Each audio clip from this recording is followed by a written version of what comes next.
नमस्ते सभी साथियों को। आपने देख लिया होगा अभी इसमें लाइव में कैप्शन में कि हम लोग अभी उसी टोल पर हैं। वही समय है 8:30 बजे का, जो उस दिन हम लोग जयपुर से आते समय जब टोल पर हंगामा हुआ था, मार पिटाई हुई थी, पंगा हुआ था, टोल वालों की नस दबाई थी जब जनता सरकार मोर्चा ने।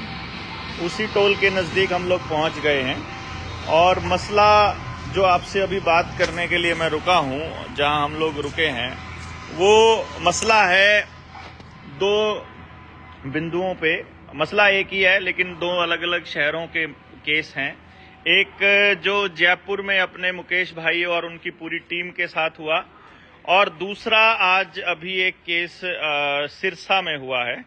तो सिरसा के साथियों के लिए भी हमने लिखा था कि आप तैयार रहें, हो सकता है कि आपको वहां उन साथियों के पास जाना पड़े या जैसे भी। लेकिन आपको उस दोनों केसेस की अपडेट हम लोग दे देते हैं ताकि आपको पता रहे कि कहां पर आपके प्रयास से क्या क्या हो रहा है। जैसे ही पूरे भारत से कॉल जाने लगे तो एसएचओ ने और एसपी ने फोन उठाना बंद कर दिया था। कल ही आपके साथ हुआ होगा, कल आपने देखा होगा। और जैसे ही उसने फोन उठाना बंद किया, अपने एक जागरूक साथी ने उसकी कंप्लेंट कर दी और मेल कर दी। फिर उसको फोन उठाना पड़ा और वो फोन उठाने लगा। उसके बाद उसने रिक्वेस्ट किया अपने साथियों से कि यार अपने लोगों को बोल दो वो फोन ना करेंगे, बुरा हाल हो रखा है, मेरे से फोन नहीं उठाए जाते, इतने बहुत बुरा हाल है। और फिर उसके बाद क्या हुआ कि उन्होंने हमारे साथियों को बोला, मुकेश और पूरी टीम को बोला कि हम आपको छोड़ रहे हैं यदि आप माफी मांग लेते हैं तो, या फिर आपको हम लोग क्या करें या आप बताओ। क्योंकि जब उन्होंने देखा कि बहुत बड़ी टीम इनके साथ है और इतने सारे लोग हैं पूरे भारत में, भारत भर से कॉल आ रही थी, तो उसके बाद उन्होंने ये पूछ ही लिया कि आप ही बताइए क्या करना है। मुकेश ने मुझे कॉल किया और मुझे बोला कि आप बता दीजिए कि हमें क्या करना है डॉक्टर साहब। तो मैंने उनको एक ही बात बोली कि एक काम करो, आपका कैसा कुछ रसूख है। तो उसने बताया कि एसएचओ बहुत अच्छे से पेश आ रहा है, बहुत अच्छे से बात कर रहा है और पूछ रहा है कि मुझे आपकी मदद कैसे करनी है। क्योंकि जब रुपए का पूरा खेल समझाया तो खुद एसएचओ कहने लगा कि मेरे ऊपर भी कर्जा है, आप लोगों को मेरी मदद भी करनी पड़ेगी। तो फिर जब अपने साथियों ने कह दिया कि आप अगर हमारी मदद करना चाहते हो, अरे तो अगर आप हमारी मदद करना चाहते हो तो आप एक काम करिए, हमें छोड़िए मत और हमारे खिलाफ मुकदमा कीजिए। और जिसमें आपको ये लिखना है कि हमारी जो 489 ABC है, जो आईपीसी की धारा है, जो नकली नोटों वाली है, आपको उसमें से कुछ ना कुछ लिखना है कि हम मतलब भारत के करेंसी को नकली बोल रहे थे, हम फर्जी बोल रहे थे, ऐसा कुछ आपने उसमें मेंशन करके हमारे ऊपर मुकदमा कीजिए और हम एफआईआर करवाना चाहते हैं। एसएचओ बोल रहा है कि मैं एफआईआर करूं कि ना करूं और मैं आपको छोड़ रहा हूं, और हमारे साथी बोल रहे हैं कि नहीं एफआईआर करनी है। और उन्होंने बोल दिया और वो एफआईआर हुई। वो एफआईआर बहुत ही फिर वो नॉर्मल सी एफआईआर करी। वो जो 489 पेपर करेंसी वाली थी उस पर कोई जिक्र ही नहीं किया उन्होंने। और वो इतना टाइम लगा उनको वो दर्ज करने में कि आज शाम को उनको पेश किया गया था कोर्ट में। और शाम की पेशी के बाद फिर उन साथियों को मतलब शाम को अभी जब जज ने कहा कि बहुत लेट हो गया है तो कल सुबह उनकी बेल हो जाएगी और शाम तक वो लोग रिहा होकर के सम्मानपूर्वक घर आ जाएंगे। और फिर हम वो 489 की धारा है जिसके अंदर मालिक के ऊपर ये उन्होंने आरोप लगाया कि वो प्रेमिसेस में घुस रहे थे बिना इजाजत के किसी और के, जबकि उस घर का मालिक ही उनके साथ अंदर है। तो मकसद यही था कि वो जेल जाएंगे और जेल में जाकर के वो मुकदमे के बाद में हम लोगों को कुछ ना कुछ रखने का, समाज के सामने, दुनिया के सामने बात रखने का मौका मिलेगा कि देखते हैं बैंक कितनी हद तक जाते हैं। इसी तरह का एक केस आपको भट्टूकला थाने में हुआ था। इसी तरह का तीसरा केस जो है वो इधर हुआ है सिरसा में आज, जहां मिश्रा जी जो थे, जिनके अपनी ही फैक्ट्री का ताला उन्होंने तोड़ा था और उनको अभी शाम को पुलिस उठा करके ले गई थी।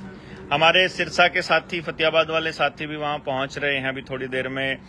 सुखविंदर संधू है अपने साथी, राजेश है मल्लापुर वाले, सज्जन लांबा हैं, वो तीनों के तीनों साथी वहां पहुंच रहे हैं। और कोई जरूरत पड़ेगी तो हम आपको बताएंगे कि क्या सीन है उनका। लेकिन वहां भी केस ऐसा ही कुछ है कि वहां उनके ऊपर धारा 188 जो कि जो मास्क ना पहनने वाले केस में उन्होंने मेरे ऊपर लगाई थी 353 के साथ में 188, वही धारा 188 मिश्रा जी के ऊपर लगाई है। अब ये समझ में नहीं आ रहा है बैंक वालों को कि इनके ऊपर धारा कौन सी लगाए, क्योंकि जो ताले लगाए हैं बैंकों ने वो इलीगल हैं और अपनी प्रेमिसेस में घुसना लीगल है।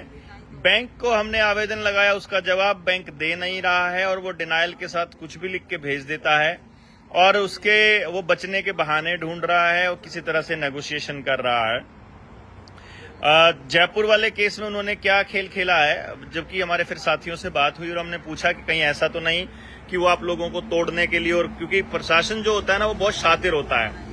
उन्होंने क्या शातिराना खेल खेला कि जो मालिक था, जिसका मकान था, जिसके ऊपर मुकेश एंड पार्टी ने वो ताला तोड़ा था, उस मालिक को भेज दिया है पुलिस कस्टडी में, मतलब रिमांड में जिसको कहते हैं, और दूसरे जो बाकी साथी हैं उनको भेज दिया है जुडिशियल कस्टडी में, उनको पूछताछ के लिए रख लिया।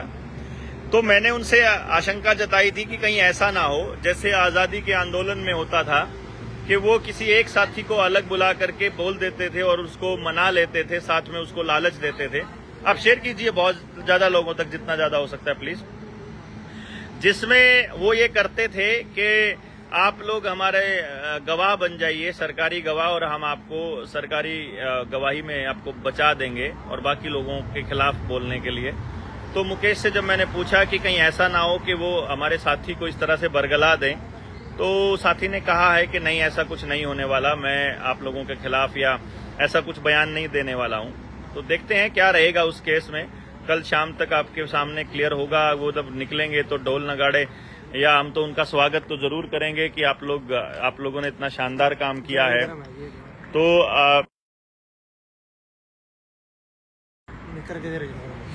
तो आपको मालूम है कि ये सब वो कर सकते हैं, लेकिन हम लोग ऐसा नहीं होने देंगे, ऐसा उन साथियों का कहना था। और फिर चलो कोई बात नहीं, वो बड़े खुश हैं कि उनको भी देश के लिए एक बार फिर जेल का एक्सपीरियंस, क्योंकि ये सारे के सारे डर खोलने के लिए आपको पता होना चाहिए कि ज्यादा से ज्यादा पुलिस क्या करेगी। भाई आप सारे देशवासी देख रहे हैं, आपका मकान है, बैंक ने उसके ऊपर ताला लगाया हुआ है, हमारे साथियों ने तोड़ा, रविंदर भाई ने सबसे पहले, फिर हमने तोड़ा, फिर बाकी लोगों ने तोड़ा, अब सारे तोड़ते जा रहे हैं। आपने देख लिया कि ज्यादा से ज्यादा क्या होता है। वो आपको ले जा रहे हैं, फिर छोड़ दे रहे हैं, फिर घर छोड़ जाते हैं, फिर किसी और मुकदमे में कोई और ही केस करके अंदर डाल रहे हैं और किसी और ही धारा में अंदर फंसा रहे हैं। मतलब वो बात ही नहीं लिखते जो हम कहना चाह रहे हैं, जो हम बताना चाह रहे हैं, उस बात का जिक्र ही नहीं करते। इसका मतलब बैंकों के पैर नहीं है, वो सब के सब हवा में ही लोगों को बरगला रहे हैं।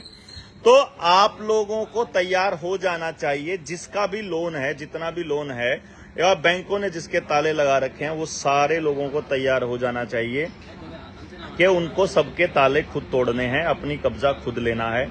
दूसरा, आप लोगों को ये जो गाड़ियां आपने ले रखी हैं, ये जो ट्रक आपने ले रखे हैं, ये जो लोन आपने भरने हैं, इन सब का चुकता जो है वो 19 नवंबर की रैली के बाद आपका जनता सरकार मोर्चा अपने आप ही कर देगा।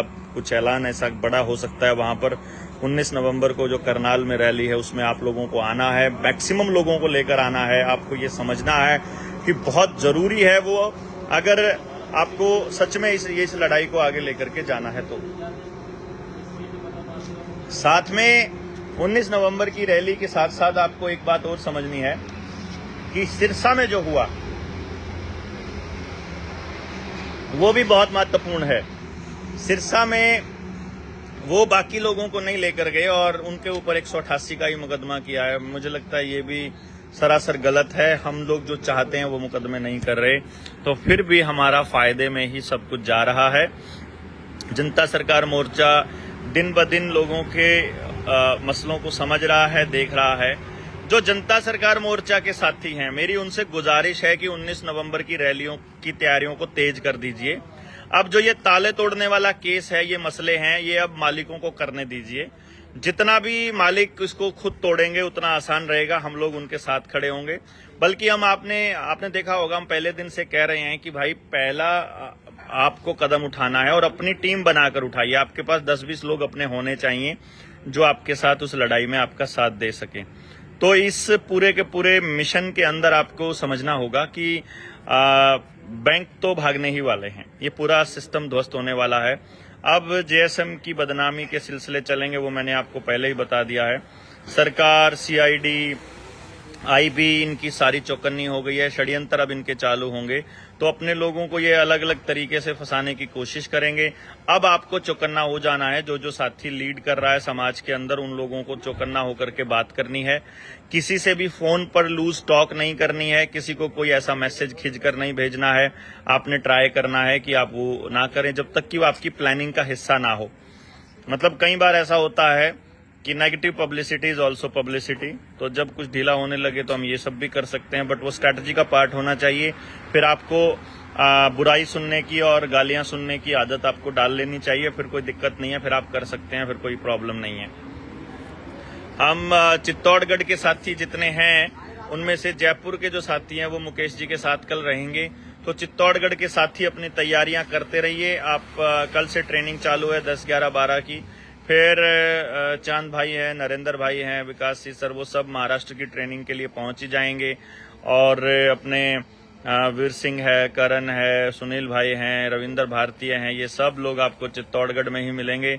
आप सभी लोग जो हैं वो राजस्थान के साथी भी तैयार रहिए, महाराष्ट्र के भी, मध्य प्रदेश, छत्तीसगढ़, हिमाचल, पंजाब, हरियाणा, सब के सब आप, मतलब जितने भी जहां उड़ीसा भी हो गया, जिसमें तमिलनाडु, पश्चिम बंगाल भी हो गया, आप सब लोगों को 19 नवंबर की रैली की तैयारियां करनी है।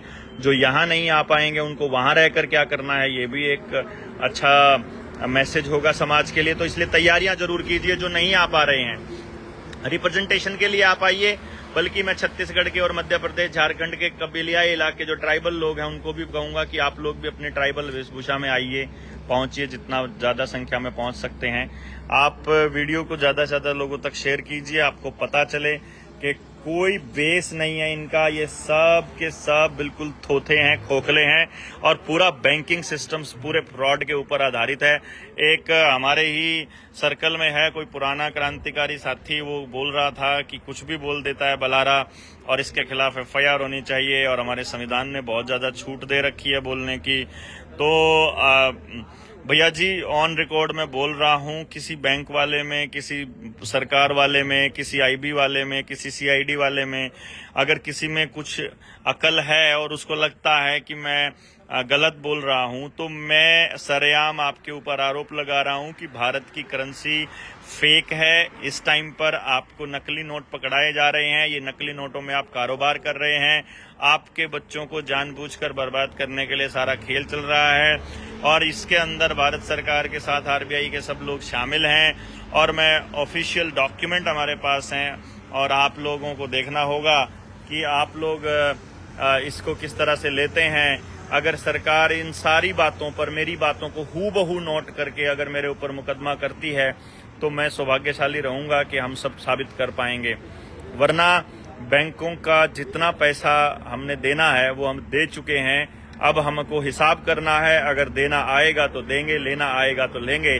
और अगर इसके लिए बैंक तैयार हैं तो बैंक, आरबीआई, सरकार, भारत सरकार जिसको चाहे अपॉइंट करके आ जाए खुले मैदान में, लाइव पूरे देश के सामने एक डिबेट हो, और उस डिबेट के अंदर हमारा कोई भी जिले स्तर के कार्यकर्ता भी अगर पार्टिसिपेट करते हैं तो आप में हिम्मत है तो आप आइए। बैंक के अंदर हिम्मत है तो बैंक के लोग आइए, जो बड़े से बड़ा इकोनॉमिस्ट आना चाहता है वो आइए, डिबेट कीजिए और बताइए देश के लोगों को कि हम गलत बोल रहे हैं, कि बैंक गलत बोल रहा है, कि सिस्टम ने ये पूरा जाल बिछाया हुआ है। आपको इस बात को किसी न किसी तरीके से सामने तो लाना ही होगा। आपको ज्यादा से ज्यादा लोगों तक इसको पहुंचाना होगा। 19 नवंबर की रैली के लिए आपको तैयारियां करनी होंगी। ज्यादा से ज्यादा लोग पहुंचिए, आपको पहुंचना होगा, बहुत ज्यादा जरूरी है अपने बच्चों को बचाने के लिए। इस मुहिम में जनता सरकार मोर्चा का साथ दीजिए। जयपुर वाले साथियों के मदद के लिए कोई जरूरत पड़ेगी तो हम आपको कॉल देंगे, और सिरसा वाले साथियों के लिए भी अगर कुछ करना पड़ेगा तो आप, ये मेरा पेज है डॉक्टर देवेंद्र बलारा, पेज नहीं, ये आईडी है, इसके ऊपर भी आप थोड़ा नजर बनाए रखिए। कि कहीं ऐसा ना हो कि वो लोग साथी गए हैं, 3-4 साथियों को ही बोला है हमने आप जाइए, मिश्रा जी के साथ कोई इशू ना हो, तो अगर उनको पकड़ लें तो कहीं ऐसा ना हो कि फिर हमें फिर से एसपी डीएसपी वगैरह को फिर से बताना पड़े कि जनता फिर जाग रही है और सारी बातों को तुम्हारे सामने, तुम्हारी को पहचान रही है कि तुम क्या कर रहे हो। तो अभी के लिए इतना ही। हम अभी नांगल चौधरी के उसी टोल पर पहुंचने वाले हैं और देखते हैं वहाँ वो टोल पर उनका क्या रवैया रहता है। अभी रुके हुए हैं, हम लाइव के लिए रुके थे, वहाँ पहुँचते हैं तो जैसे ही वहाँ पहुँचेंगे आपको फिर लाइव दिखाएंगे, और अगर पॉसिबिलिटी हुई नहीं तो फिर वीडियो तो हम बनाएंगे ही कि देखेंगे कि वो आज जब जनता सरकार मोर्चा पहुँचता है तो उनका क्या रवैया रहेगा। आप सभी लोग शेयर कीजिए बहुत ज़्यादा संख्या में, और अगले लाइव तक शब्बा खैर, खुदा हाफिज, नमस्ते, शुभ रात्रि, जय हिंद, जय भारत।